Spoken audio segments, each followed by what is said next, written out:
ආයි යාළුවනේ අපිට ලිපක් කමු. නිල් කාබන් කියන ආයතනයේ කුක් ස්ටෝව් කියන ප්‍රොජෙක්ට් එකෙන් තමයි මේ ලිප අපිට දුන්නේ. අපි බලමු අන්බොක්ස් කරලා ලිප කොයි වගේද කියලා. මේ මෙතන ගහලා තියෙනවා මේකේ වැඩ කරන්නේ මේ පැත්තේ. කරන්න ඕනේ දේවල් ටික.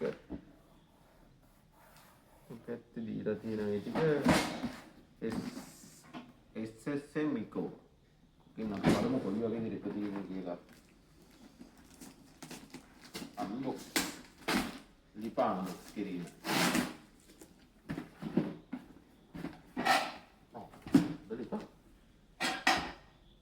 දරක් තියෙන එකද කොහොමද මේක? ගන්න. අරගෙන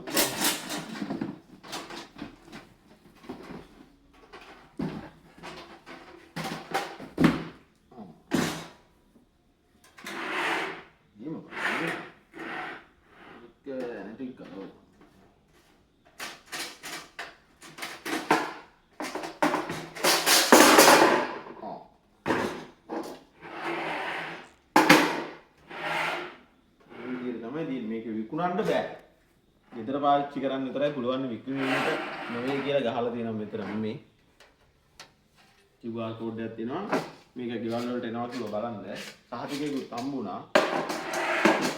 මේක දර කියන්නේ දාන මෙතන. දර දාලා දර කෑලි 3කින් වගේ එළවලුවක් හදා ගන්න පුළුවන් මේක. ඊළඟ වීඩියෝ එකකින් අපි ගේන්නම් මේකෙන් දර ටිකක් දාලා උයන වීඩියෝ එක.